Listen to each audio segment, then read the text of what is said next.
সেটা এখনো ও আসার ১ বছর আগে থেকে আমরা ভ্লগিং করি।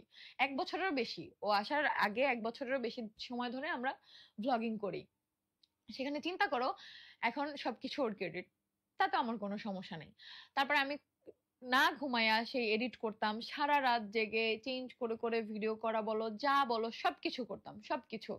এত এফোর্ট দিছি ভিডিওর পিছনে, এই সবকিছুর পিছনে। তারপর আমরা যখন আমি প্রেগনেন্ট ওই যে শুরুতে, তারপর থেকেই আমাদের হচ্ছে ভিডিও ভাইরাল হওয়া শুরু করে। ঈদে ফার্স্ট একটা রোজার ঈদের একটা ভ্লগ হচ্ছে ফেসবুকে ভাইরাল হওয়া শুরু করে। এরপর আমরা বুঝতে পারি যে ফেসবুকে আর্নিংটা বেশি। তো আমরা ফেসবুকে রিলস দেওয়া শুরু করি কিছু, কিছু। তখন এতটা বুঝি নাই যে রিলসে তখন এত টাকা ছিল। তারপরে এরপরে আমার জীবনে একটা বড় আফসোস ছিল যে আমার ১ম বেবির সময় কোনো বেবি শাওয়ার করা হয় নাই। ঠিক আছে? কোনো বেবি শাওয়ার করা হয় নাই। ওই সামর্থ্যই তাদের ছিল না। এজন্য করা হয় নাই। তো এরপরে তোমাদের ভাইয়ের ইচ্ছা ছিল আমার এইবারে বেবি শাওয়ারটা আলিশার সময় আমি কিভাবে করব যে ১০০ মানুষকে মানে ১০০টা প্যাকেট খাবারের আমি হচ্ছে রাস্তায় গরিবদের দান করব। ১০০ মানুষকে খাওয়াবো। আর বাসায় একটা প্রোগ্রাম করব। এটা ইচ্ছা ছিল। সব প্ল্যানও হয়েছিল। ওই মাসে ঠিক ওই টাকাও পাইছে। কিন্তু সাডেন তোমাদের ভাইয়া বলে কি যে ও গাড়ি কিনবে। ওর গাড়ি দেখছে যে অ্যামাউন্টটা আমাদের আসবে ওই অ্যামাউন্টের মধ্যে ও গাড়ি কিনতে পারবে। তো গাড়ি কিনবে কারণ এখন আমাদের গাড়িটা খুব দরকার বা ওর শখ হয়েছে যাই বলো না কেন। তো আমি আর কিছু বলিনি। তো গাড়িটা কেনার জন্য কি হয়েছে ওই মাসে আমরা বেবি শাওয়ার করা তো দূরের কথা ঠিক মতো বাজারও করতে পারি নাই। তখন মনে হয় আমার কত ৬ মাস হবে। এরকমই ৬ মাস হবে। তখন গাড়ি তো কিনছি আমার ডেলিভারি কিছুদিন আগে। আর যখন প্ল্যান করছি গাড়ি কেনার আমরা তো ১ মাস আগেই জানি যে কি অ্যামাউন্ট ঢুকবে। তখন আমার ৬ মাস চলে। তো বেবি শাওয়ার আর করা হলো না। তখন প্ল্যান বাদ যে না ঠিক আছে বেবি শাওয়ার করতে হবে না তুমি গাড়ি কিনো। আমার সব শখ বিসর্জন দিয়ে বলছি ঠিক আছে তুমি গাড়ি কিনো। ওই মাসে ঠিকমতো বাজার আমি প্রেগন্যান্সিতে অনেক কষ্ট করছি। ঠিকমতো খাওয়া-দাওয়া করতে পারি নাই, ওষুধ ঠিকমতো খাইতে পারি নাই, ডাক্তার ঠিকমতো দেখাইতে পারি নাই। তারপরেও হচ্ছে এই বাসায় আসি আমরা। বাসা চেঞ্জ করে নিপন সিটিতে আসি। কারণ ওই বাসায় প্রচুর গরম ভাই। পুরো প্রেগন্যান্সিতে আমি গরমে এত কষ্ট করছি ফ্লোরে ঘুমাইতাম আমি। আমি গরম সহ্য করতে পারি না। তখন এসি ছিল না আমাদের। পরে এই বাসায় আসি। আসার পরে আমরা হচ্ছে এসি লাগাই। ওয়ালটনের এসিটা এটা হচ্ছে কিনি। তারপরে গাড়ি কিনে তোমাদের ভাইয়া এসি তখন হচ্ছে আমরা ডাউন পেমেন্টে কিনি। যে প্রতি মাসে, মাসে হচ্ছে আমাদের আ যেই পেমেন্টটা দেওয়ার থাকে আমরা দিয়ে দিই। এখন ওটা অনেক আগেই কমপ্লিট হয়ে গেছে। তারপরে গাড়ি কিনে তোমাদের ভাইয়া গাড়ি কেনার পরেই তো আমার ডেলিভারি হয়। গাড়ি কেনার মনে হয় কত তারিখ? গাড়ি কিনছে মনে হয় কত ৫ তারিখ না ৬ তারিখ না? এরকমই হবে। ৪ তারিখ না ৫ তারিখ গাড়ি কিনছে আমার সঠিক মনে নেই। আগস্ট মাসের আর ৮ তারিখ আমার ডেলিভারি হইছে। আমি অনেক অসুস্থ হয়ে যাই। যার জন্য হচ্ছে আমার ডেলিভারিটা আগে, আগে হয়। তারপরে তো আলিশা এনআইসিইউ তে তখন আখিও প্রেগনেন্ট। তো এনআইসিইউ তে থাকাকালীন না মানে আখির সম্পূর্ণ ডিফারেন্ট একটা রূপ আমি দেখতে পারি।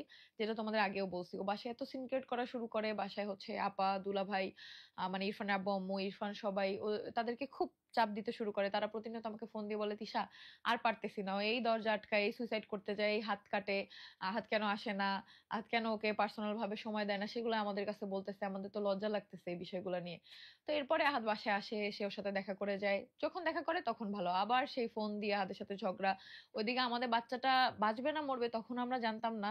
একটা দিন যায় আখি বলে নাই যে আমি পাশে আছি, বাবু ঠিক হয়ে যাবে বা বাবুকে দেখে নাই বা হচ্ছে আমাকে যায় সান্ত্বনা দেয় নাই যে বাবু সুস্থ হয়ে যাবে। মনে হচ্ছে কি ও যখন হসপিটালে যাইতো, গরম লাগে, এখানে গরম লাগে, তাড়াতাড়ি বাসায় চলেন, তাড়াতাড়ি বাসায় চলেন। মানে অস্থির হয়ে যাইত যে ভাইয়া তাড়াতাড়ি বাসায় চলেন, এক্ষুনি বাসায় চলেন।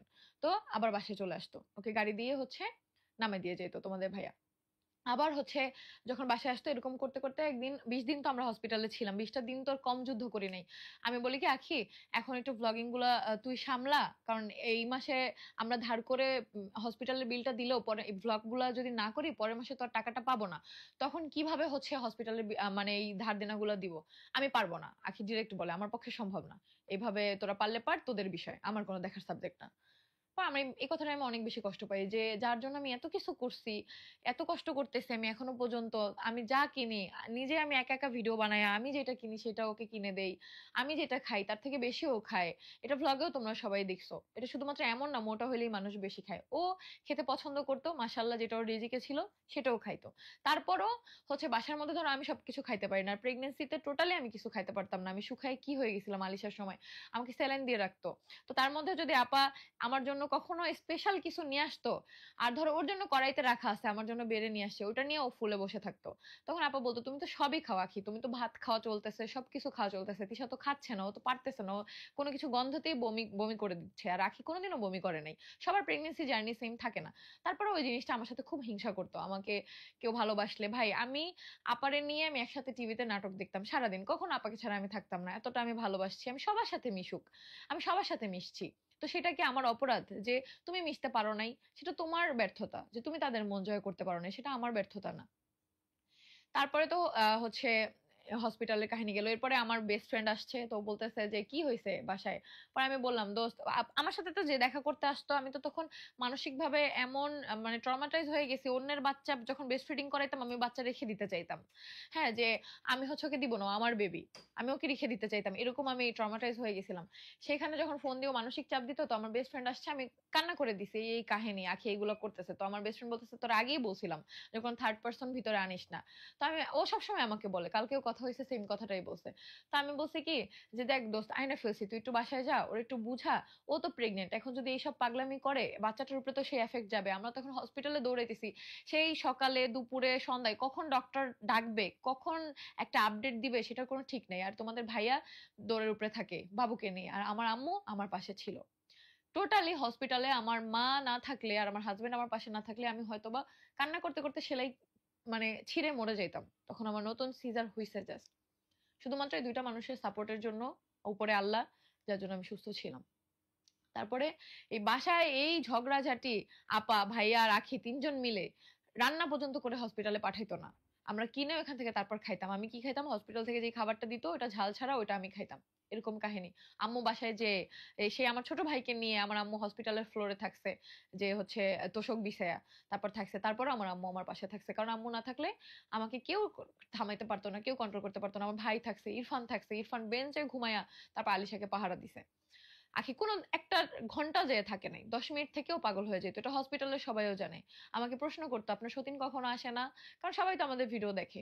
সেই সেলাই ব্যথা নিয়ে আমি ভিডিও বানাইছি, আখি কোনোদিন আমাকে সাপোর্ট করে নাই। কই এখন তো সে ভিডিও বানাইতে পারে, তো এগুলো কি আমার কষ্ট লাগে নাই? তখন কেন পারে নাই? তখন কেন আমাকে সাপোর্ট করতে পারে নাই? আমি যার জন্য এত কিছু করছি, এই 2 বছরে এই পর্যন্ত আমি এত স্যাক্রিফাইস করছি, এত কিছু করছি।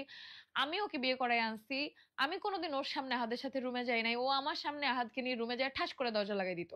ও কিভাবে এগুলো করছে, কিভাবে আমাকে এত কষ্ট দিছে, যেগুলো আমি কোনোদিন কাউকে বলিনি। তারপরে আচ্ছা, বাচ্চা হওয়ার আগে আরেকটা কাহিনী গেছে, ওই বাসায় থাকতে এটা আমি ভুলে গেছিলাম। হঠাৎ করে আবার একদিন সকালবেলা উঠে দেখি আখি বাসায় নাই। বাসায় নাই, দুইটা ড্রেস হচ্ছে নাই, আমার দুইটা ড্রেসই হচ্ছে বাসায় নাই। ওর কালার গুলা না, আমার কালার গুলো নিয়ে গেছে। তা আমি কল দিছি, আখি তুই কই? আমি চলে আসছি, আমি তোদের সাথে থাকবো না, এভাবে আমার পক্ষে থাকা সম্ভব না। আমি বলছি আচ্ছা গেছোস, ভালো কথা, আমার ড্রেস নিয়ে গেছোস কেন? হাত তোরে আমার সেম সেম কিনে দিছে, তোর গুলো নিয়ে যাইতি, আমার যেগুলো ভালো লাগছে আমি সেগুলো নিয়ে আসছি। আমি বলি আচ্ছা ঠিক আছে। তারপর আমি বলছি কি যে আখি দেখ, এইভাবে তো হয় না, সামনাসামনি আয়, একটা কথা বলে সমাধান কর, তুই না থাকলে ডিভোর্স কর দুইজন মিলে, কারণ আমিও এইভাবে তোদের সম্পর্কটা নিতে পারতেছি না। 2 দিন পর পর তুই বাসা থেকে বের হয়ে যাস, 2 দিন পর পর তোদের ঝগড়া, এটা নিয়ে ঝগড়া, ওটা নিয়ে ঝগড়া, আমারও ভালো লাগতেছে না। পরেও বাসায় আসে, আসার পরে আহাদারও কথা বলে, আবার সবকিছু ঠিক হয়ে যায়। ঠিক আছে, ওরা আলাদা কথা বলে, আবার সে থাকবে। পরে আমি আচ্ছা ঠিক আছে, তাহলে এই কাহিনী করবি না, এই যাওয়া আসা যাওয়া আসা এগুলো ভালো লাগে না। এরপরে একদম প্রেগনেন্ট হওয়া পর্যন্ত, বাবু হওয়া পর্যন্ত আর কোথাও যায়নি কখনো। তারপর তো হচ্ছে আলিশা হওয়ার পর থেকে আলহামদুলিল্লাহ, আলিশা যেই মাসে হয়েছে তার পরের মাসে আমাদের সব থেকে বড় অ্যামাউন্ট ঢুকছে ফেসবুকে। ওই যে আমি ভ্লগ গুলো তখন দিছি, তখন আমি কান্না করে করে আমার কান্না চলে আসতো। তখন ওই ভ্লগ গুলো আমি যখন ভয়েস ওভার দিতাম আমার মেয়েকে নিয়ে, তখন আমার কান্না চলে আসতো অটোমেটিকলি কষ্টে, যে আমি কার জন্য কি করতেছি, এই টাকাগুলো তো আখিও সমান ভাগ নিচ্ছে, তাহলে ও কেন একটু সাপোর্ট করতেছে না, আমি কাকে আমাদের সংসারে আনলাম। যাই হোক, তো এরপরে আমি হচ্ছে আলিশাকে নিয়ে 14 দিনের দিন হচ্ছে 20 দিনের দিন, 14 দিনের দিন ওকে কেবিনে দেয়। তখন আখি কখনো ওকে দেখতে যায় নাই। একদিন মনে হয় গেছিল, এই 7 দিনের মধ্যে যে দেখে আবার চলে আসছে, ওর হসপিটালে ভালো লাগে না। তো আমি এটা নিয়ে কিছু কখনো বলিনি, প্রেগনেন্ট হয়তো আমি ওর জায়গায় থাকলে, আয়াস যদি তখন এনআইসিইউ তে থাকতো, আমি মনে হয় এনআইসিইউ সামনেই বসে থাকতাম হয়তোবা, আমি জানি না, বাট আমার মনের টান সেটা বলে। তো এরপরে ও সেটা করে নাই, হয়তো ওর আমার জন্য ওই মায়া নাই তাই করে নাই, কারণ সবার তো আর সবার জন্য সমান মায়া থাকে না। তারপর বাসায় আসি, বাসায় আসার পরে হচ্ছে আহ ও তখন হসপিটালে হচ্ছে আমার ফ্রেন্ডের ফ্রেন্ড, আমার বেস্ট ফ্রেন্ডের ফ্রেন্ড আরিফ, ওর সাথে পরিচয় হয়। আরিফও বাসায় আসে, তখন কি হয় আমাদের গাড়িটা আমরা হচ্ছে বন্ধক রেখে আমরা এনআইসিইউ তে 7 লাখ টাকা বিল হয়, কই থেকে যে আমরা জোগাড় করে সেই টাকা দেই শুধুমাত্র আমার পরিবার আর আমার হাজবেন্ড জানে। আর তখন ওই এনআইসিইউ তে বাবু তখন থেকে আমার শ্বশুর শাশুড়ি আমাদের সাথে যোগাযোগ করছে, আমার ননাসও আমাদের সাথে যোগাযোগ করছে। ওই আলিশা এনআইসিইউ তে এই অবস্থা দেখে, যেহেতু রক্তের টান তাদের নাতনি, তখন যোগাযোগ করছে, এর আগ পর্যন্ত করেনি। তারপর আর আখির পরিবার তখনও করেনি, আখির পরিবার হচ্ছে এরপর আরো পরে করছে। তারপরে হচ্ছে আমরা ই করছি, আখি প্রেগনেন্সির সময় ওর আম্মুকে ফোন দিছিল, ওর আম্মু অনেক বকাবকি করে ওকে ফোন রেখে দিছে। তারপর আমার আম্মু যে ওকে সান্ত্বনা দিছে, আমার আম্মু যা যা করণীয় মা হিসেবে তাই তাই করছে। সে আমার আম্মুকে নিয়ে ও যেসব কথা বলছে, যাই হোক সেগুলো আল্লাহ দেখবে। তারপরে ও হচ্ছে আমরা বাসায় আসি, বাসায় আসার পরে ওই আরিফ তখন থেকে আমাদের এখানে জব নেয়। সেই আরিফ মৌ দেখলাম আমাকে নিয়ে লাইভ করলো, আবার লাইভ ডিলেটও করলো।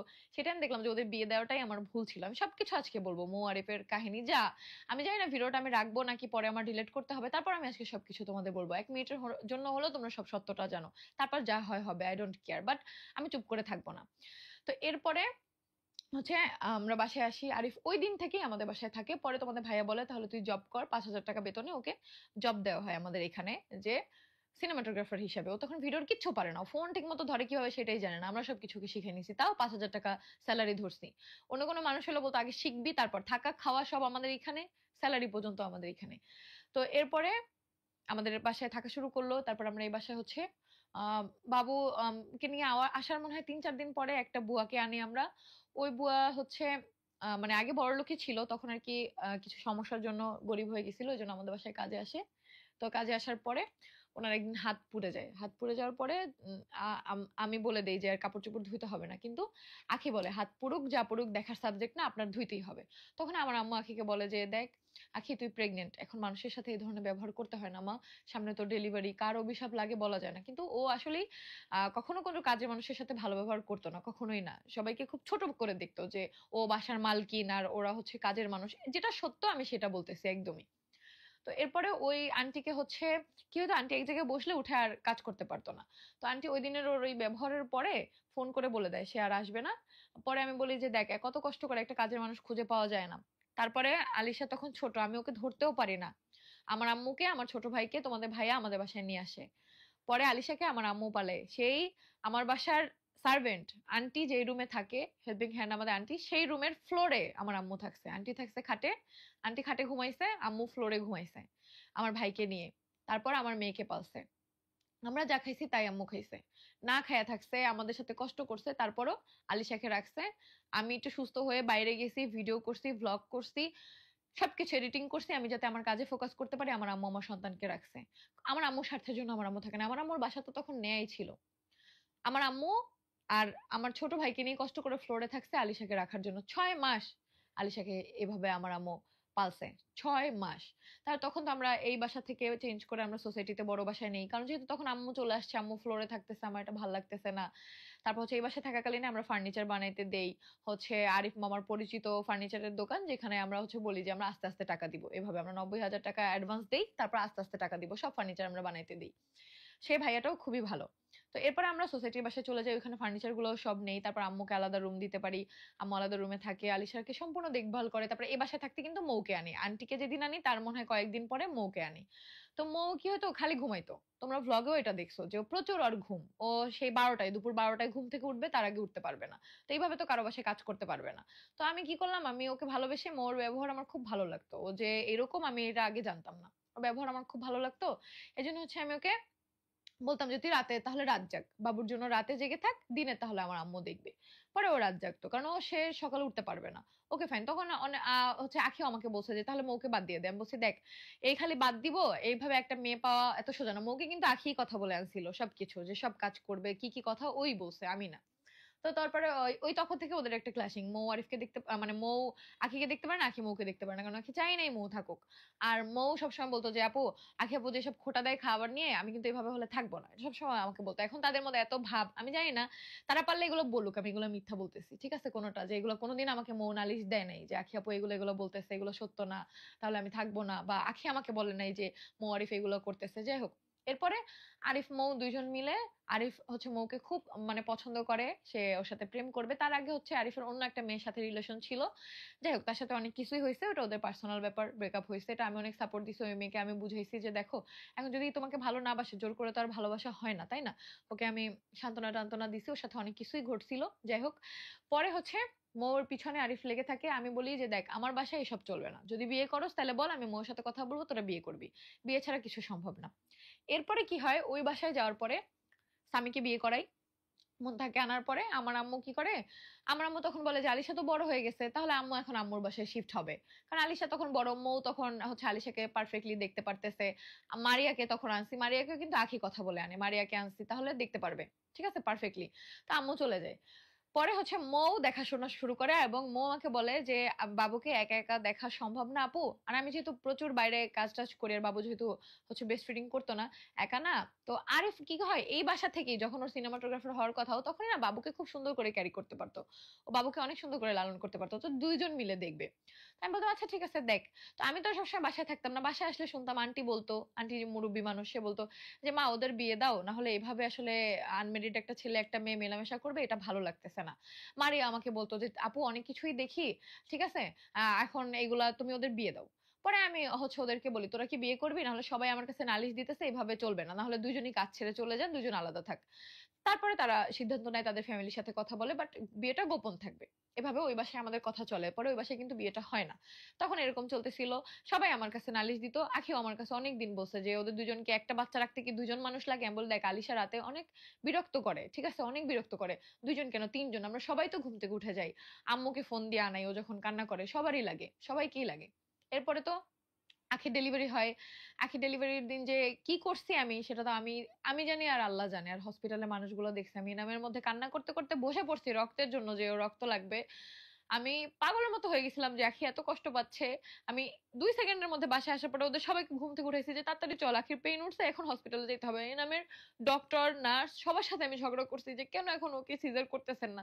তারা একটা কথাই বলতেছে যে এই রক্ত না হলে সিজার করতে পারবো না, কারণ আখির রক্ত রক্ত নাকি নাই, অথচ ওর শুরু থেকে আমরা জানি ওর রক্ত খুব ভালো। আমার রক্ত শূন্য ছিল, বাট যখন ওর প্রেগনেন্সি টেস্ট মানে চেক আপ চলছে তখন বলছে ওর রক্ত ভালো।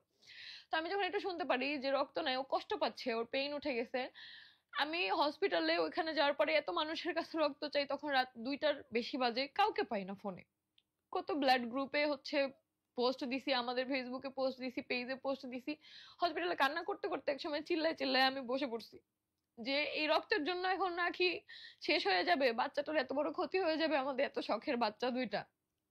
তারপরে একটা ভাইয়া সাইড থেকে যাচ্ছিল, ওনাদের কেউ মনে হয় অ্যাক্সিডেন্ট করছিল আর কি, নিয়ে আসছিল, ব্লাড দিছে, পরে আমাকে বলতেছে কি হয়েছে আপু।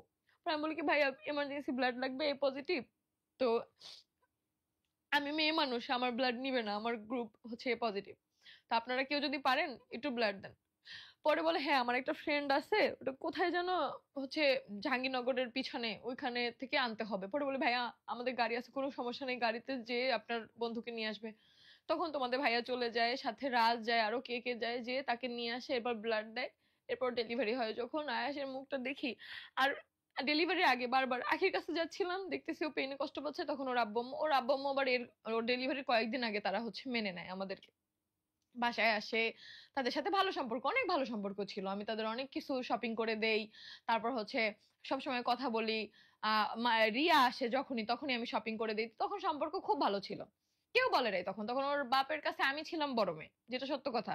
তুমি বড় মেয়ে, বড় মেয়ে ছিলাম দেখে আমার কাছে এই কথাটা বলতে পারছে যে তার দারোয়ানের কাছ থেকে সে 5 লাখ টাকা নিছে, সেজন্য সে বাসা চেঞ্জ করতে পারতেছে না, ছাদের নিচে বাসা অনেক কষ্ট হয়। আমি বলছি আব্বু আমি তোমার সব টাকা দিয়ে দিবো, 1 লাখ টাকা দিছিও, আমি কোনো আখির জন্য টাকা দিইনি, তাদের কষ্ট হয় আমি সেই জন্য টাকা দিছি, আমার কষ্টের টাকা আমি দিছি, আমি ইনকাম করছি। আখি তখন কোনো ভিডিও করতো না যে আখির ইনকাম, আমার সাথে তো কত মানুষ এখনো ভিডিও করে, ওদের ইনকাম। এই যে মুনতাহারি কি একটা টাকা দেই আমি, মুনতাহার ইনকাম, ওরা আমার সাথে ফ্রেমে থাকে, কষ্ট আমি করি, ফ্রেমে থাকলেই তাদের ইনকাম হয়ে যায় না। আখি কিচ্ছু করে নাই, 0% এফোর্টও তখন আখি দেয় নাই, তারপর আমি দিছি ওর ফ্যামিলিকে, ওর জন্য দেয়নি, তারা কষ্ট করে এই জন্য দিছি, যে 1 লাখ দিছি, আরো দিব আস্তে আস্তে, যাতে 5 লাখ টাকা দিতে পারে ওই দারোয়ানকে এবং ম্যানেজারকে, এবং তারা ওই বাসাটা চেঞ্জ করতে পারে, কারণ ছাদের নিচে তারা অনেক কষ্ট পায়। সেই জন্য রিয়াকে আমি আমার ছোট বোনের মতো দেখছি, তা আল্লাহ দেখছি উপরে।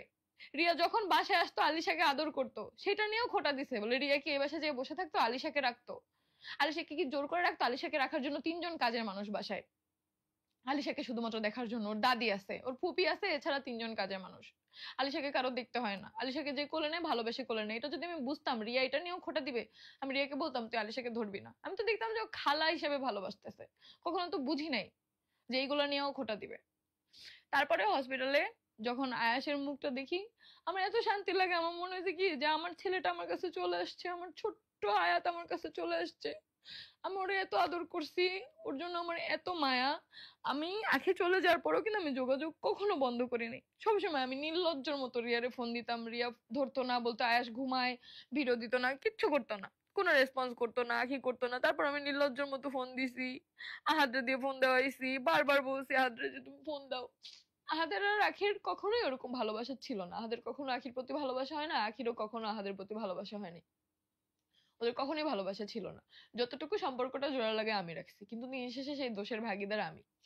যাক, আমার সবচেয়ে বড় ভুল ছিল আমার হাজবেন্ডকে বিয়ে করানো। ভাই, এটা তোমরা আমাকে দেখে সবাই শিক্ষা নাও, সতীন কোনোদিনও আপন হয় না, কোনোদিনও না। এখন যখন আমি ওই যে অন্য কারো ভ্লগ দেখি না, সতীন সতীন, আমি বলছি এই কিছুদিন থাকবে, এটা এটা নাটক। বাস্তবে কোনোদিনও কেউ কাউকে ভালোবাসতে পারে না, কোনো সতীন কাউকে আপন করে নিতে পারে না, কারণ আমাকেই যেহেতু আমার সাথে আখি এগুলো করতে পারছে, আর কারোর কথা তো বাদ। এরপরে এনাম মেডিকেলে ওর সিজার আমি করে, আমার সিজার কিন্তু হচ্ছে সাভার স্পেশালাইজড হসপিটালে, ঠিক আছে, যেখানে খরচ অনেক কম হয়েছে, যার জন্য আমরা ওখানে করছি। আর ওর জন্য আমি খরচের কথা চিন্তা করি নাই, সাভারের বেস্ট হসপিটাল এনাম মেডিকেল, যেখানে আমি নিয়ে গেছি আখিকে, যাতে ও কষ্ট না পায়। তারপরেও নর্মালে পেইন উঠে, ওর ব্লাডের জন্য কষ্ট পাইছে, যেটার জন্য কিন্তু আমরা দায়ী না, এতটুকু কষ্ট ভাগ্যে লিখে নিয়ে আসছিল। তারপরে আয়েশকে নিয়ে যখন বাসায় যাই, সেদিন ওই বাসার মানুষের সাথে আমরা ঝগড়া করি। আমরা 4 তলায় থাকতাম, 5 তলা ফ্ল্যাটের আঙ্কেলরা কি করছে, সিঁড়িতে বসে ফার্নিচার ধুইতেছে। তারা হচ্ছে ফ্ল্যাট মালিক, আমরা হচ্ছে ভাড়াটিয়া।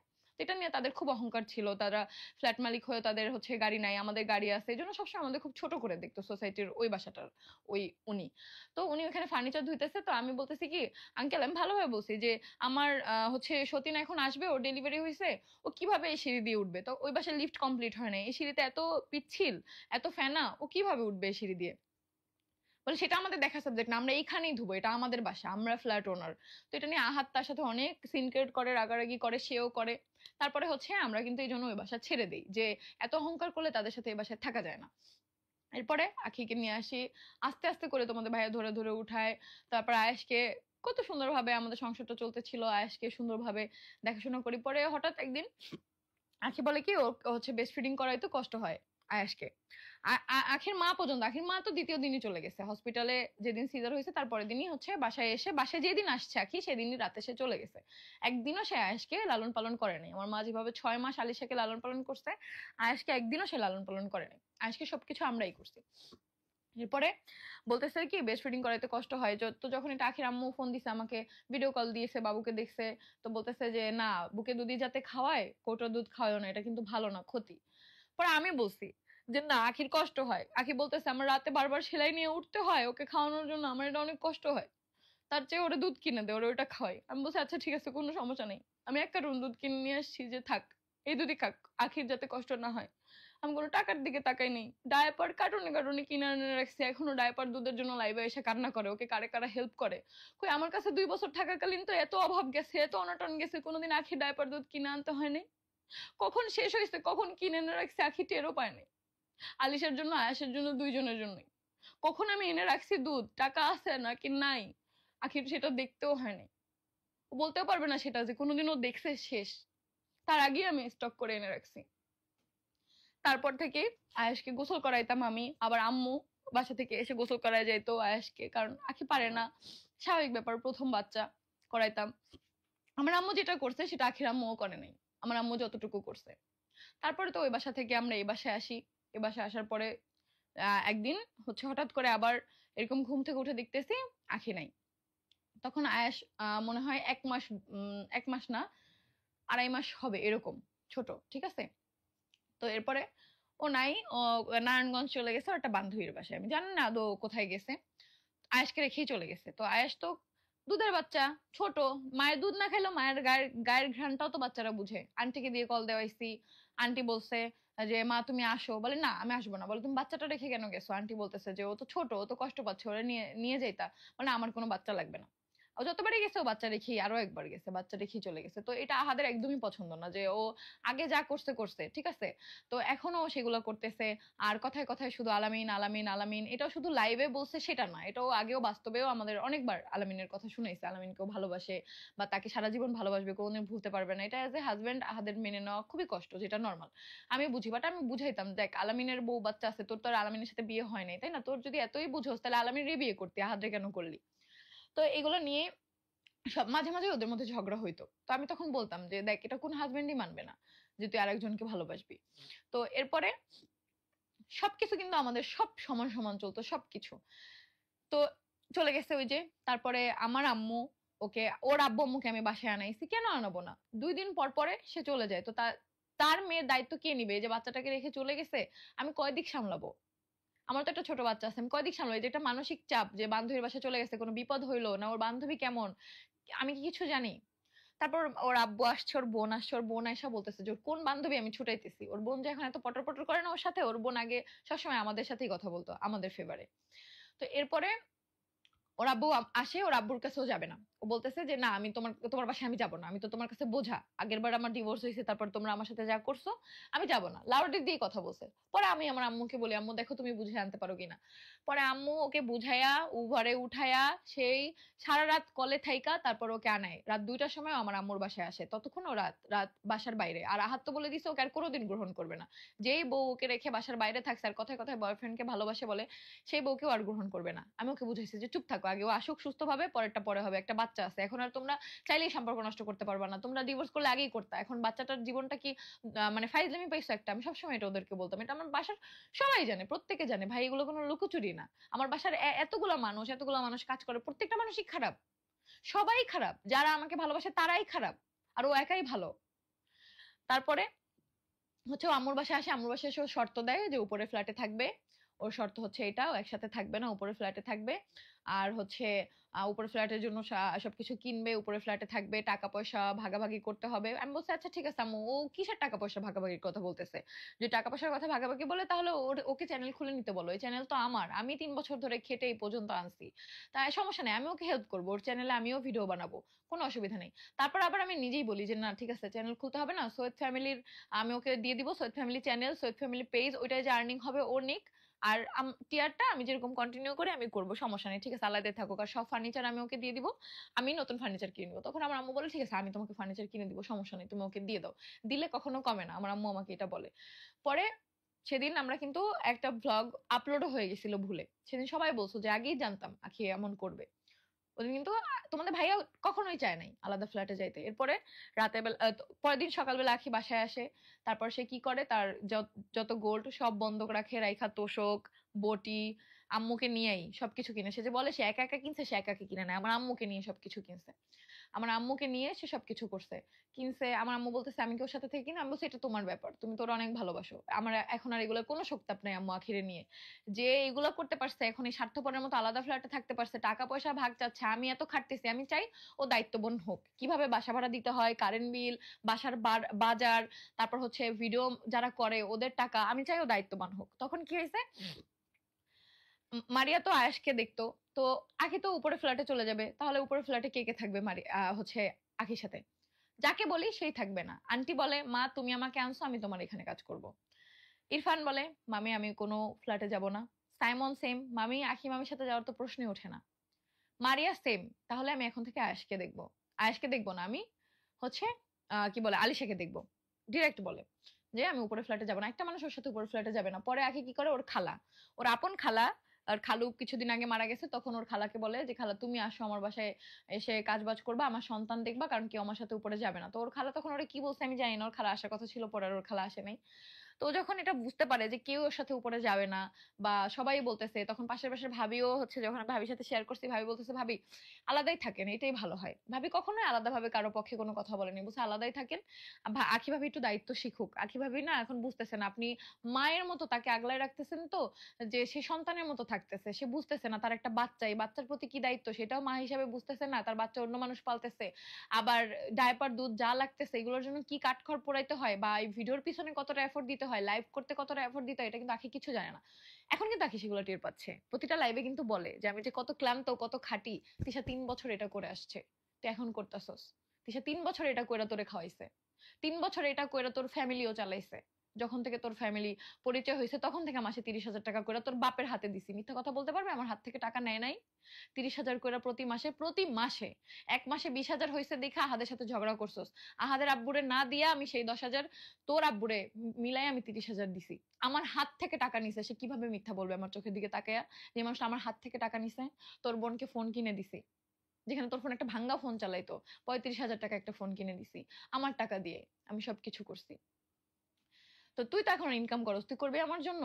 একটা সুতাও তো কোনোদিন দিবি না। আমি জানি তোর মন সম্পর্কে আমার আইডিয়া আছে, 2 বছর একসাথে থাকছি তো এতটুকু চিনি। যাই হোক, এরপরে ওই থেকেও মারিয়াকে দেখতে পারে না, মারিয়াকে বের করে দাও, মারিয়াকে বের করে দাও। মারিয়ারও অনেক দোষ ছিল, তারপরে না আমি মানুষের সাথে পারি না। তোমরা তো শুরু থেকে আমাদের ব্লগ দেখছো, আমি মারিয়াকে কতবার চান্স দিছি, আমি না পারি না এগুলো করতে।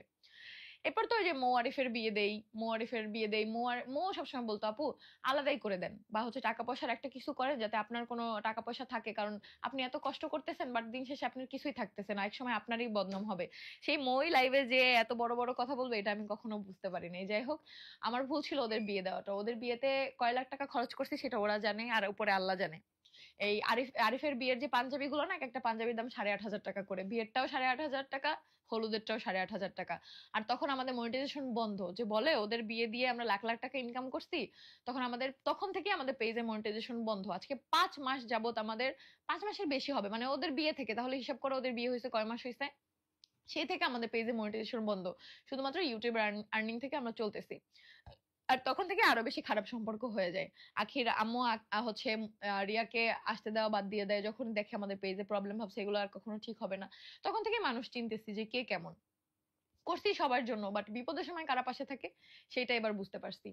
তো এরপরে ওই যে আখি আসার পরে যখন ও বুঝতে পারে কেউ ওর সাথে আলাদা হবে না, ওর ফ্ল্যাটে কেউ যাবে না, বা বাস্তবতাও কি বুঝতে পারবে, বা ওর ভুল হয়েছে, বা আহাদও বলছে আমি কিন্তু টাইম ধরে থাকতে পারবো না, যে একদিন ওইখানে একদিন এখানে, আমার যেখানে ভালো লাগবে আমি সেখানে থাকবো, দুইটাই আমার বউ, বা আমার এই স্বাধীনতা লাগবে। আমার উপরে ফ্ল্যাটে একা একা যে আমি স্বাধীন বসে থাকতে পারবো না। তো যখন ও বুঝতে পারে এটা, যে আহাদও এটা রাজি না, তখন ও রাতের বেলা আমাকে ডাক দেওয়ার পর আমাকে জড়াই ধরে যে আমার ভুল হয়েছে, আমি আলাদা হইতে চাই না, আমি রাগের মাথায় বলে ফেলছি, আমার মাফ করে দে। তো আমি ওই যে বলদের মতো আবার গলে গেছি, আমি বলে আসলেই উপরে ফ্ল্যাটে যাবে, এত কষ্ট করবে মেয়েটা, কিভাবে ভিডিও করবে, আর ওর সাথে তো কেউ যেতেও চাচ্ছে না, থাক আমিই করি। এইগুলাই হচ্ছে আমার ভুল, তখন আমি আলাদা করে দিতাম। আমার কোনো দোষ ছিল না, কোনো দোষ হইতো না। যাই হোক, আল্লাহ জানে বাকিটা, আর সব আজকে যা যা বলছি, যাদেরকে বলছি তারা জানে বাকিটা। এরপরে প্রতিনিয়ত আরিফ মৌ একসাথে গোসল করে কেন ভাই, ওরা হাজবেন্ড ওয়াইফ, তখন ওদের বিয়ে হয়ে গেছে। আখি প্রতিনিয়ত আমার বলতো একটা বাচ্চা রাখতে কি 2 জন লাগে? ওর মৌ সারাদিনই ঘুমায়, শুধু আরিফ একাই হচ্ছে দেখে। ঠিক আছে, এভাবে বলতো। আমি বলতাম দেখ আলিশা অনেক জ্বালায়, ওরা একা একা রাখা সম্ভব না, ওর জন্য 2টা মানুষ দরকার হয়। আয়াস যেমন শান্ত, ওকে হচ্ছে মারিয়া একাই দেখতে পারে। আর কিন্তু ওর পক্ষে, মোয়ারিফের পক্ষে এটা সম্ভব না বাবুকে একা একা রাখা, কারণ ও বড় আর ও দুষ্টু বেশি, আলিশা বেশি দুষ্টু আয়েশের থেকে, আয়েশ অনেক শান্ত। তো এটা তো তুলনা হবে না। তো এটা নিয়ে সবসময় আমার কাছে নালিশ আসতো, এই মোয়ারিফ একসাথে গোসল করতে গেছে, বাবুরে অমুকের কাছে দিয়ে গেছে, বাবু কান্না করছে। আমি বলছি তাতে কি হয়েছে, হাজবেন্ড ওয়াইফ একসাথে গোসল করে এটা ভালো, এটা তো খারাপ কিছু না, তো হাজবেন্ড ওয়াইফ, তাতে কি হয়েছে? এটা নিয়ে অনেক কিছু, মারিয়াও আমার কাছে এটা নিয়ে নালিশ দিত। আমি মারিয়ার বলতাম তোর কি হিংসা লাগে মোয়ারিফরে দেখলে? মারিয়া হাসতো, মানে খুব মানে হাসি খুশি মন খোলা একটা মেয়ে, ওরা এত কিছু আমি বলছি, তারপরেও আমার কাছে এখনো আমার সাথে হাসি দিয়ে কথা বলে, খুবই মানে মন খোলা একটা মানুষ। তো এরপরে কি হয়, ওই যে মোয়ারিফের বিয়ের পর থেকে তারপরে এই যে ঝগড়া প্রতিনিয়ত, ওই যে আলাদা হইলাম না, তারপর থেকেই টুকটাক ঝামেলা চলতেছিল। সবকিছু নিয়ে আখি আর আহাদের মধ্যে বেশি বেশি হচ্ছে ঝগড়া। আখি বলতেছিল এখন আমি সহ্য করতে পারি না, তুমি যে তিশাকে ভালোবাসো এখন আমার এগুলো সহ্য হয় না, আমি এখন এগুলো মেনে নিতে পারি না, আগে আমি মেনে নিতে পারতাম, এখন আমার ওকে সহ্য হয় না। তো এটা তোমাদের ভাইয়া খুব কষ্ট পাইতো যে আমাকে নিয়ে এগুলো বলতেছে, এগুলো তোমাদের ভাইয়া নিতে পারতো না, যে তুমি তো তিশাকে দেখিয়ে আসছো। ইভেন বাসায় যতবার সালিশি হয়েছে, আখির আব্বু আম্মু আসছে, ততবারই আখির আব্বু আম্মু বলছে, আখির আম্মু এটাই বলছে যে তুই তো সতীন দেখে আসছস, তো সেখানে সমান সবকিছু হবে না, বা হচ্ছে আহ হচ্ছে তিশাকে ভালোবাসবে সেটাও তো সহ্য করতে হবে, তোকে ভালোবাসবে সেটাও তিশা সহ্য করতে হবে। আমি তখন বলছি আমার তো কোনো সমস্যা নাই, আমি তো একবারও কোনোদিন বলি না আমি একে সহ্য করতে পারতেছি না, আমি কখনোই এই কথা বলিনি। তারপর এই যে ঝগড়া ঝগড়া ঝগড়া ঝগড়া, এই ঝগড়া আবার শেষ, আবার ভালো সম্পর্ক, আবার ঝগড়া, আবার ভালো সম্পর্ক। 2 দিন পর পর এটাই বলে, মানে হয়তো ও চাইছিল কি যে আহাদ সম্পূর্ণ ওর সাথে থাকবে আমাকে বাদ দিয়ে, বাট যেটা আহাদ কখনোই করবে না। শোনা তুমি কেন, তোমার মতো 10টা আখি থাকলেও, 10টা দীপা থাকলেও আহাদ এটা কখনোই করবে না। ঠিক আছে? ওই যে সবাই বলে না কালো জাদু করে আমি বাইন্ধা রাখছি। আমার জামাইরে কোনোদিনও নিতে পারবা না। পারলে নিয়ে দেখাও। পৃথিবীর যত বড় কালো জাদু আছে পারলে করে দেখাও। তারপরেও পারবা না। কারণ কি জানো? মন থেকে আমি ভালোবাসি আমার হাসব্যান্ডকে। আমার হাসব্যান্ডকে রেখে আমি আমার বয়ফ্রেন্ডকে ভালোবাসি না। আমার হাসব্যান্ডের সাথে আমি আমার বয়ফ্রেন্ডের তুলনা করি না যে তুমি আমাকে এভাবে ধরো, আমার বয়ফ্রেন্ড এইভাবে ধরতো, তুমি পারো না। বা তুমি আমাকে এটা করো, এটা আমার বয়ফ্রেন্ড ওইভাবে করতো, তুমি পারো না। ঠিক আছে? এই তুলনা আমি করি না। আমি যতটুকু ভালোবাসি আমার হাসব্যান্ডকেই ভালোবাসি। আমার জীবন, আমার জান, প্রাণ সবকিছু দিয়ে আমার হাসব্যান্ডের মন জয় করে চলি সবসময়। সে যেটা পছন্দ করে সেটা করি। তাকে ভালোবাসি, তাকে বুঝি, কখনো তাকে প্রেশার দেই না। টাকা পয়সা হোক, যাই হোক না কেন, কখনো তোমার মতো করি না, যার জন্য আমাকে ভালোবাসে। এই ঘুমোরটার জন্য পাগল হয়ে গেছে। তখন ভাই আমাদের বুঝতেছো ইনকাম বন্ধ, আমাদের কোনো টাকা পয়সা তখন নাই। ঘুমোর পাগল হয়ে গেছে, সেই ঘুমোর কিনে এসে আসতে ওই মুহূর্তে। তারপরে এই ক্যামেরাটা, এটার জন্য পাগল হয়ে গেছিল। জন্মদিনে যে ওকে সারপ্রাইজ দিব, ওর জন্মদিনটা যে করছি, এটা যে কিসের মধ্যে করছি এটা শুধু আমরা জানি। কিসের মধ্যে টাকাগুলো খরচ করছি ওর জন্মদিনে। ও তো কখনো আমার কোনো সারপ্রাইজ দিল না। আমি তো ওর জন্য করে গেছি, তারপরও আমি ভালো না। কি সুন্দর কিছু কিছু মানুষের ভিডিও দেখি যে যখন আখি হচ্ছে কিছু করছে ভিডিওতে, আমার যত্ন করছে ওইটাও ভালোবেসে করছে, আমি ওর যত্ন করছি ওইটা হচ্ছে নাটক। ভাই কেন?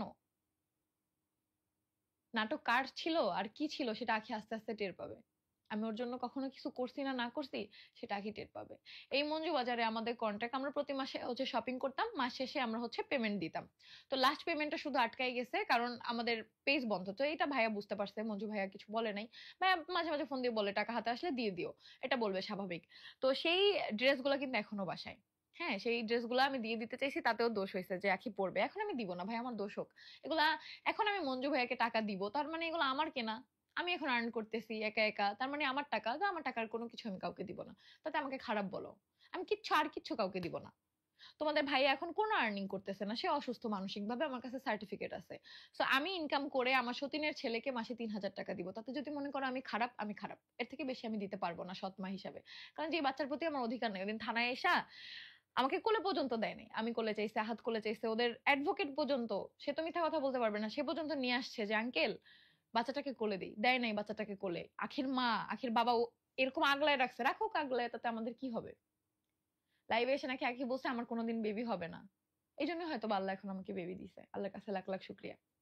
তো এরপরে যেদিন নাকি চলে গেছে, এরপর মাঝখানে অনেক ঝগড়াঝাটি আরো এরকম গেছে ঝামেলা। তো এরপরে আমি বলি যে লাস্টে হচ্ছে আরেকটা অভ্যাস ওর, এই মাওয়া যাবে, এই হচ্ছে সুইমিং পুলে গোসল করতে যাবে, টাকা থাকুক আর না থাকুক। আর আমি ঠিকই আমার গোল্ড গুলা যখন যখন প্রবলেম হয়েছে আমি বন্ধক রাখছি, ওর মতো একবারে বন্ধক রাখা ওই যে বটি কিনা নষ্ট করি নাই টাকা। আমি যখন আমার হাজবেন্ডের প্রয়োজন হয়েছে আমি বন্ধক রেখে তাকে টাকা দিছি। আবার যখন আখি এই যে সুইমিং পুলে যাইতে চাইছে লাস্ট, তো ওই দিন আমার কানে দুল বন্ধক রেখে ওদেরকে আমি সুইমিং পুলে ঘুরতে নিয়ে গেছি। ঠিক আছে, এগুলো তো আখি কখনো লাইভে বললো না, শুধু খারাপটাই বলে গেল, আরো কত মিথ্যা কাহিনী রটায়া। আমার আব্বু আম্মুর ছোটবেলায় ডিভোর্স হয়েছে, এরপর আমার আম্মুকে তার পরিবারে বিয়ে দিছে, তার সাথে আমার আম্মু সংসার করতেছে, সেই ঘরে আমার দুইটা ভাই আছে। লিভিং এ থাকার কি আছে এখানে? লিভিং মানে কি? এখানে লিভিং এ থাকার কি আছে? যেই মা এত কিছু তোর জন্য করছে, তুই কিভাবে তার নামে এত কিছু বললি? যাই হোক, আমার ভিডিওটা ধৈর্য ধরে তোমরা দেখছো, না দেখলে পুরোটা কখনোই বুঝতে পারবা না। তো এরপরে যেদিন ও চলে গেছে সেদিনের কাহিনী আমি বলি। তো ও এরকম ওই ঝগড়া করতেছে দেখে প্রচুর পরিমাণে, তো আমি বলতেছি কি যে হচ্ছে রুমটা সেপারেট করা দরকার। দেখো, এক রুমে ঘুমাইলেই যে মানুষ প্রাইভেট টাইম একসাথে স্পেন্ড করে সেটা তো না, আমাদের প্রাইভেট টাইম আলাদাই স্পেন্ড করা হয়তো। জাস্ট আমরা ঘুম কি, রাতের বেলা তো আমি সারা রাত এডিটিংই করতাম, আমি ঘুমাইতাম সকালে, ঘুমাইতাম। তো আমি ঘুম থেকে উঠেই আমি আহাদকেও কিছু বলি নাই, আমার মেজাজ অনেক গরম ছিল তখন আহাদের উপর। তো আমি হচ্ছে কি করছি, কারণ ওই যে হাইপার হয়ে যাচ্ছিল, আহাদ তো তখন অসুস্থ, আমি তো আর বুঝি নাই যে এতটাও অসুস্থ। ওই রুমে আমি ডেকোরেশন করতে চাইছি যে সবকিছু সুন্দরভাবে গোছায় নিব, ওই রুমে আমি থাকবো, এই রুমে আখি থাকবে। আখি উঠে আহাদকে ডাকছে, বলতেছে যে কি করতেছে তিশা, কেন রুমে এগুলো করতেছে, তাহলে টাকা পয়সার ভাগ কিভাবে হবে? তো আহাদ বলতেছে আমার সাথে এগুলো কথা না বলে তুমি তিশার সাথে কথা বলো। আমি রুম আলাদা করার সময় আমি আর ইরফানকে দিয়ে আখিকে ডাকাইছি, মুক্তাপুরে দিয়ে আখিকে ডাকাইছি যে আপু ডাকো, ওর সাথে আমি কথা বলবো, একটা সুন্দর প্ল্যান করছি। দুই বর দুই রুম থাকুক, এটা বেটার হয়। ওর মতো গোছায় রাখবে, আমার রুম আমার মতো গোছায় রাখবো, আমার মেয়ে নিয়ে আমি আমার রুমে ঘুমাবো, ওর ছেলে নিয়ে ওর রুমে ঘুমাক, কারণ ওর ছেলেটা অন্য রুমে ঘুমায়, এটা আমার পছন্দ হয় না, ছেলেটা মায়ের কাছে ঘুমাক, এটা আমি চাইছি। ও তখন যায় নাই, ও না যায় আহাদের সাথে তখন ইচ্ছা মতো তর্ক করতেছে। আহাদ বলতেছে আমি তো জানি না আমি কি বলবো। পরে আমি আমাকে ডাক দিছে, আমি বলছি কি হয়েছে? পরে বলে আহাদ যাই জিজ্ঞেস করি ও কিছুই জানে না। আমি বলি তো আমি রুম আলাদা করতেছি, আহাদ এখানে কি জানবে? এটা নিয়ে ঝগড়া ঝামেলা অনেক কিছু হয়, পরে সে থাকবে না, চলে যাবে ওই বেবিকে নিয়ে, তখনই বের হয়ে যাবে। পরে আমি বলছি না, এইভাবে তো যাওয়া যাবে না, এইভাবে তো যাওয়া যাবে না। তোর আম্মু আব্বুকে ফোন দে, বারবার তুই এইভাবে চলে যাবি, একবার বাচ্চাকে রেখে, ও তখনও বলে বাচ্চাকে রেখে দিলে দে, আমার বাচ্চা নিয়ে কোনো মাথা ব্যথা নেই, তোরা রাখলে রাখ, না রাখলে নেই। পরে আমি বলি না, এভাবে হবে না, যদি যাও এবার ভালো মতো, তোমার ফ্যামিলি আসুক ভালো মতো, হয় এসপার নয় এসপার, 2 দিন পর পর এই কাহিনী নাটক আমার ভালো লাগে না, হয় থাকবি না হলে সারা জীবনের জন্য চলে যাবি। পরে কথা টথা হয়, তারপরে আমি আমার মতো করে বসে থাকি।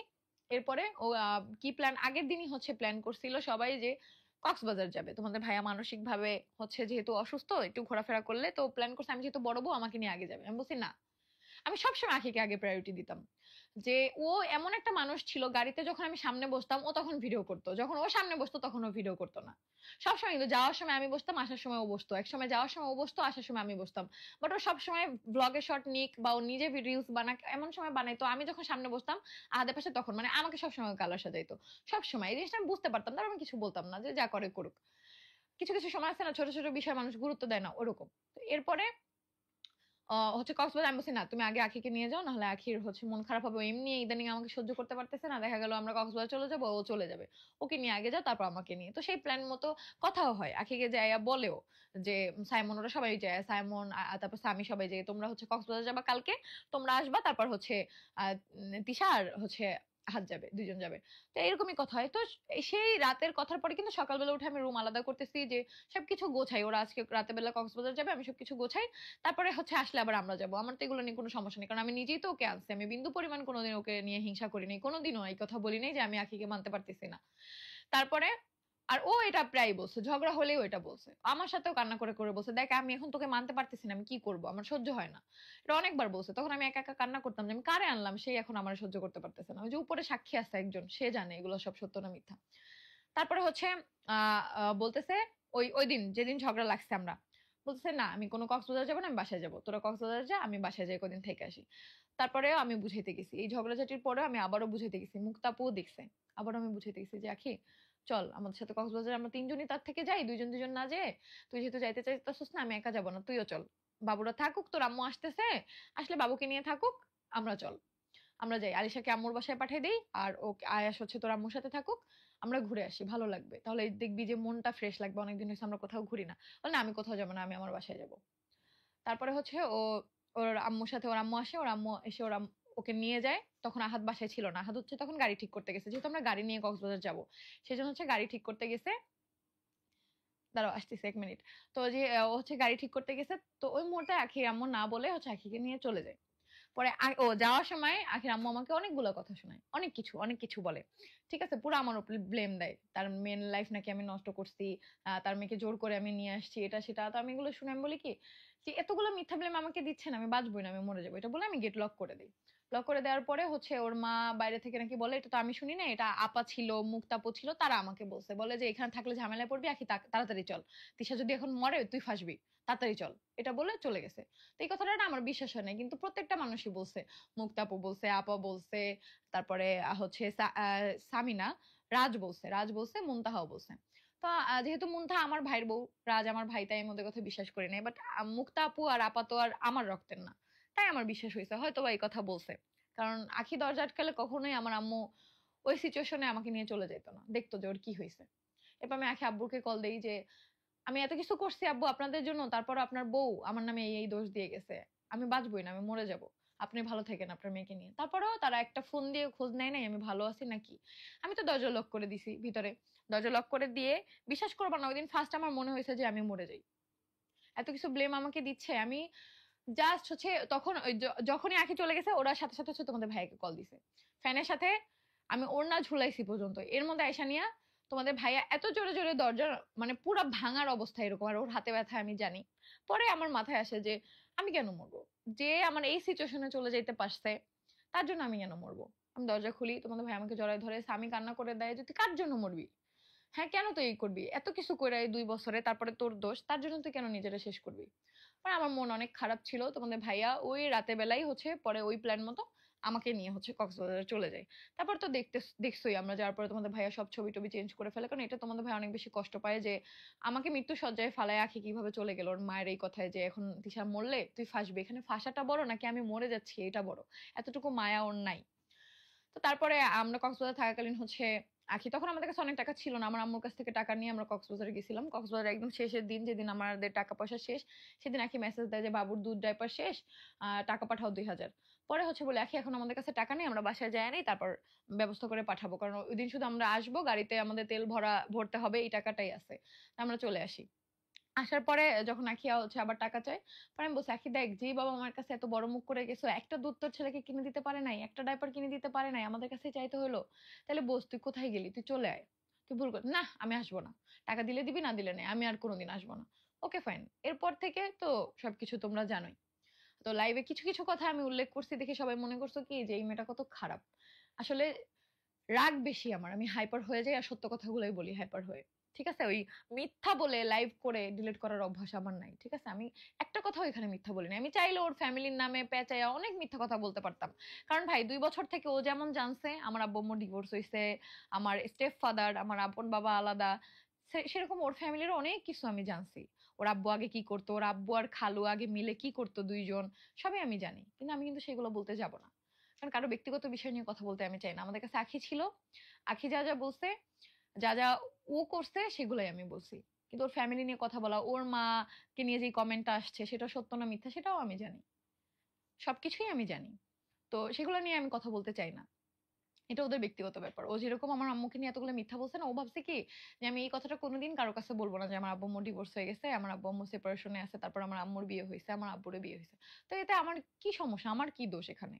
হতেই পারে। যেমন তোর আব্বু আম্মুর ডিভোর্স হয় নাই, কিন্তু তোর কিন্তু অলরেডি 2টা ডিভোর্স হয়ে গেছে। তাতে কি হয়েছে? এই যে কথাটা আমাকে তুই শুনাইলি সবার মাধ্যমে, যে আমাকে সবাই বলল যে আমার আম্মু নাকি লিভিং এ থাকছে, আমার আম্মুর 2টা বাচ্চাই নাকি লিভিং এ হয়ে গেছে, বাংলাদেশে এতই সোজা, লিভিং এতই সোজা। তোর ছেলেকে তো ইন ফিউচারে বলবে তোর মায়ের 2টা ডিভোর্স হয়েছে, বলবে না? সেদিনই এটার ফল পাবি তুই। যেদিন তোর ছেলেটা বড় হবে, সমাজে চলবে, স্কুলে যাবে, আর ওকে বলবে যে তোর মায়ের 2টা ডিভোর্স হয়েছে, তোর মা দুইজনে একজনের সাথে সংসার করতে পারে না, সেদিন তুই বুঝবি যে আসলে প্রথম সংসারে কি তোর দোষ ছিল, দ্বিতীয় সংসারে কি তোর দোষ ছিল। একতরফা তো দোষ হয় না, আমি তো এখনো বলি না তোর একারই দোষ, তোর আহাদের দুইজনেরই দোষ। দুইজনেরই দুইজনকে ভালোবাসতে পারো নাই, কিন্তু আহাত তোকে ভালো না বাসার পিছনে তোর অনেক কারণ ছিল। কথায় কথায় বয়ফ্রেন্ডকে টাইনা আনতি, এতে কোনো স্বামী তার বউকে ভালোবাসতে পারবে না। যখনই ও তোকে ভালোবাসতে যাইতো, আহাত চেষ্টা করছে, তখনই তুই একটা কথা বলতি, একটা খোঁচা মারতি। কিন্তু আহাদের প্রায়োরিটি আমার দিকে বেশি ছিল সবসময়, এটা আমি অস্বীকার করবো না, যেটা সত্য, যেটা ভিডিওতেও ফুটে তুলছে, যেটার কারণ অবশ্যই আমি। আর আমি আমার জীবনে যাকে সব থেকে বেশি প্রায়োরিটি দিয়ে রাখছি, তার জীবনে আমার প্রায়োরিটি থাকবে না? আমি তো আমার কোনো বয়ফ্রেন্ডকে প্রায়োরিটি দিয়ে রাখি নাই, কোনো লাইভে এসে বলিনি আমার অমুক বয়ফ্রেন্ডকে আমি ভালোবাসি। আমি আমার স্বামী ছাড়া কাউকে ভালোবাসি না, আমি অন্ধের মতো আমার স্বামীকে ভালোবাসি। ইভেন বয়ফ্রেন্ড তো বাদ, আমার মা বাবা ভাই বোন, আমি সব থেকে আমার হাজবেন্ডকে বেশি ভালোবাসি। আমার সন্তানের থেকে আমার স্বামীকে আমি বেশি ভালোবাসি, এটা আমি সবসময় বলছি। আমার স্বামী সবার আগে। তো সেই স্বামীর কাছে আমার প্রায়োরিটি কেন বেশি থাকবে না? যার জন্য আমি কাঁধে কাঁধ মিলে কষ্ট করতেছি, কাঁধে কাঁধ মিলে কামাই করতেছি, সংসারটার জন্য এত কিছু করতেছি। তুই কি করছিস আমাদের সংসারের জন্য? এখন যতটুকু এফোর্ট দিছস, তখন দিতি, তখন তোর পেজে তুই ভিডিও দিতি, লাইভ করতি, প্রমোশনের কাজ করতি, তখন কেন করনি? তো এখান থেকেই বোঝা যায় কে সত্যবাদী কে মিথ্যাবাদী। তো এতটুকুই বলবো যে এই পর্যন্তই, কাহিনী এখানেই শেষ। তোমাদের আহ ভাইয়ার সাথে আখির জার্নি এখানেই শেষ, আমাদের জার্নি এখানেই শেষ। ওর মতো থাকুক। আর ওর ফ্যামিলি নিয়ে আমি কোনো কথা বলতে চাই না, ও আমার ফ্যামিলি নিয়ে কথা বলছে, এটা ওর পারিবারিক শিক্ষা, বা ও বলতে পারছে, ওর বিবেকে বাজে নাই যে আমি এতগুলো মিথ্যা কিভাবে বলি, সেটা ওর ব্যাপার। আমি যা বলছি সব সত্য বলছি। তো এইটাই, এই ছিল আখির সাথে আমাদের জার্নি, এখানেই হচ্ছে শেষ। সবাই ভালো থেকো। আর কোনোদিন আমাদের সাথে আখিকে দেখতে পারবা না। আয়াস আমাদের সন্তান, ওর খোঁজ নিব আমি, আমি সৎমা হিসাবে যতটুকু নেওয়ার নিব। ওর বাবা নিবে নাকি সেটা ওর বাবার ব্যাপার। আমি আকসার খোঁজও নেই, আয়াসেরও নিব যখন আয়াস কথা বলতে পারবে তখন। এখন ফোন দিয়ে ওই আয়াসের খালা আর মায়ের ভাব আমার শোনার আমার সময় নেই, যে 1 মিনিটের জন্য যদি আয়াসকে দেখার জন্য কল দেই লাইভে এসে, আমাকেই তো কল দেয়, দিলাম না কল, সমস্যা কি? আয়াস বড় হইলে তখন আয়াসের সাথে যোগাযোগ করব, কোনো সমস্যা নেই। আর এখন যতদিন আমাদের পেজ ঠিক না হবে, আমি 3000 টাকা করে খরচ দিব, পেজ ঠিক হলে আমি খরচটা বাড়াই দিব। আর ওর বাবা যখন ইনকাম করবে তখন ওর বাবা বাড়াই দিবে, বাস শেষ, এতটুকুই। তো সবাই ভালো থাকো। আমার যা যা বলার ছিল এখানেই শেষ। আল্লাহ হাফেজ।